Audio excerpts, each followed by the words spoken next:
Okay, let me just record this so that I can record it here. Okay, this is the HR value chain.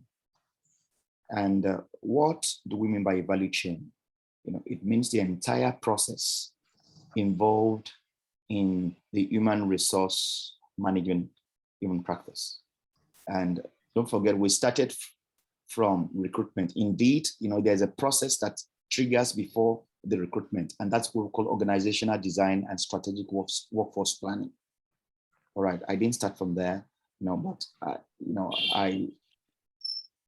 this is led to very high directorate, board level HR. Okay, so where you design the job, you design the role and all that. So what you just do at your implementing executive level is just you start recruiting. So I can still say within the office of your MD and all that for now, that's where we do this. But since I've started from recruitment and staffing, which are the core on your own performance management appraisal, I've flowed on to onboarding and orientation, which we did also last week. So I've taken 2 processes last week. And I remember that, I think yourself and your MD, when I was trying to remodel your appraisal, okay, I have moved on. I have taught you something on performance management. I think you still remember the things you. Yes, sir. Okay. Remember the difference between appraisal and performance management? Yes, sir. Okay. And you will recall that I said, performance management is ongoing. It's not one-off, while appraisal is maybe a one-off thing and all that. So appraisal is just an instrument in which you use to test if the performance management system has been held on. So that process flows, immediately you set up the person, immediately you place the person, you start performance management from day one. All right? Sometimes even the way you did the onboarding may affect even the performance management. Because if the person does not understand clearly his role, his job description, he may not be able very well to perform on the job, and it will affect your organizational results. So that's the summary of what I taught you then on performance management. Then it flows on to compensations and benefits. Compensations and benefits, deals with, the kinds of structures in which you want to pay. We call something total reward. That's where we learn here. Though I'm not taking that today with you, since I'm following your appraisal points to look at the things I would take. But I just want you to know that this is what the value chain looks like. Okay. The talent management and development, has to do with, training and development. Okay. Training and development may be general for everyone in the organization, but talent management is specific for people you identified as talent. Here we do say that not everyone is a talent. A talent is someone whose contribution is so critical to the success of the organization. If you remove that person, even the results, mission, and vision of the objective and the strategic goals will fall flat in their face. That's the challenge.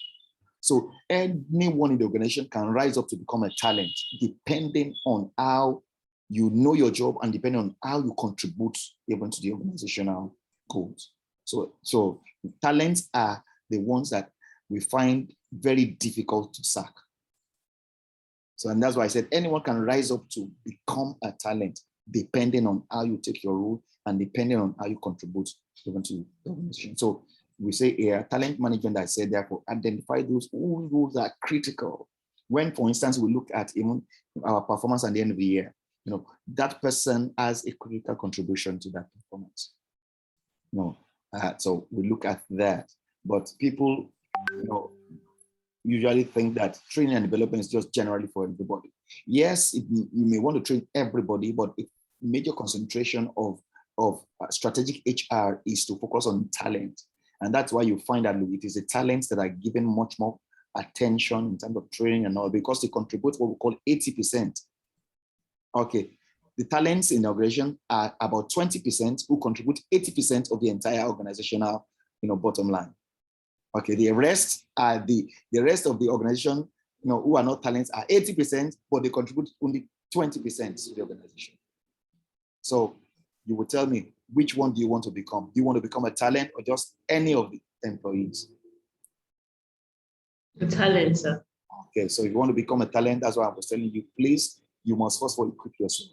Make yourself indispensable. And that's why I first started with, have you also enrolled even to become that professional HR? Because it's not just something you pick up on the road. Okay, it's something you must painstakingly work towards. All right. So after talent management and all that, there is it is the talents that are set up for succession and leadership development. It is not just anyone. After you have identified your talent, if for instance on a role there are 4 talents identified, now the organization focuses on those talents, to develop them into leadership and to plan succession, for around them, for the organization. And so leading from succession planning and leadership development, there is another area of HR, which is just the employee life cycle management and HR administration. And that's the one I will take today, because that's the next thing on your appraisal, model in terms of how you were appraised.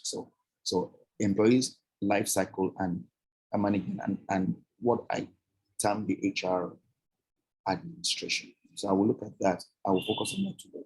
But I just want you to know all that, a strategic HR value chain looks like.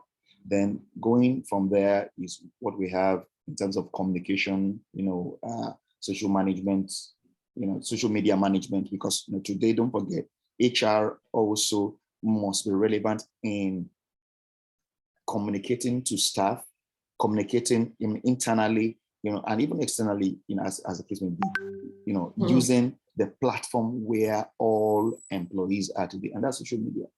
There have been arguments that in the place of work, should employees be given access to social media and all that. But we found that it has come to stay. So, we will have to, couch appropriate policies that will make this social media platform even a plus, even to the working system of your human resource, not a minus. So, there will be rules in which about how they can use social media, okay, and how they can use it to advantage for their job. All right, there will be rules for that. That's what this is all about.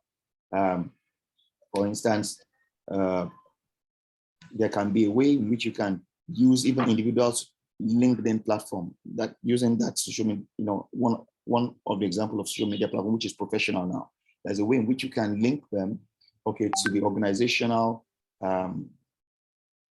social media, LinkedIn, so that, look, it also gives visibility to the organization. For instance, all members of Nimbus Media, the company where you serve presently, as the HR admin, officer, you can encourage that all the staff member even have the logo, of Nimbus on the place where they've worked, so that anywhere where one that clicks on that personal LinkedIn of that person, okay, is also linked to the Nimbus Media LinkedIn, because they see there, and from that employee's own personal LinkedIn, they can go straight to link into the Nimbus Media if they click on the logo of Nimbus Media.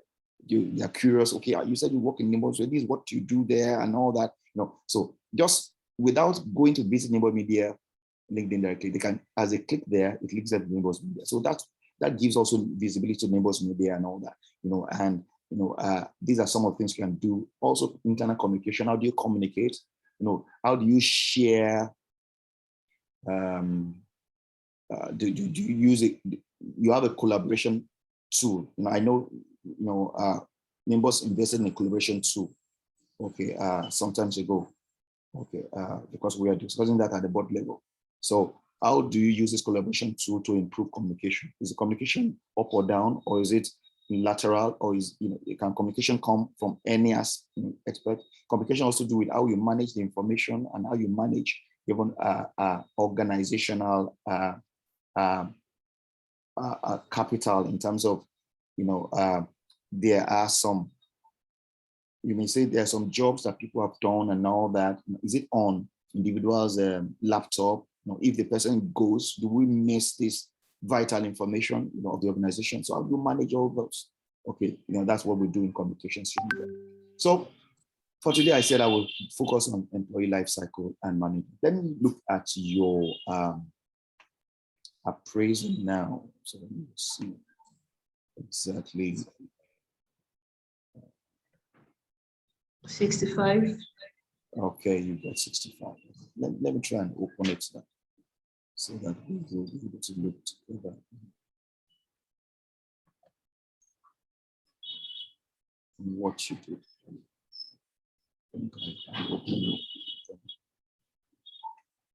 Let me share it from here, so we'll be looking at it together.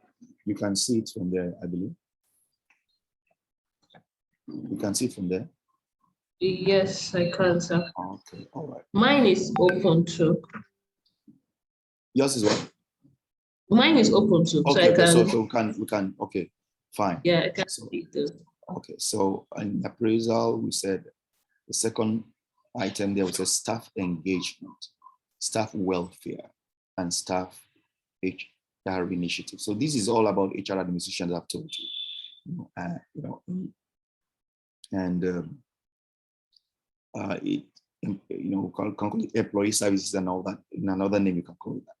So you got 65. So what do you think, you are not yet doing well here?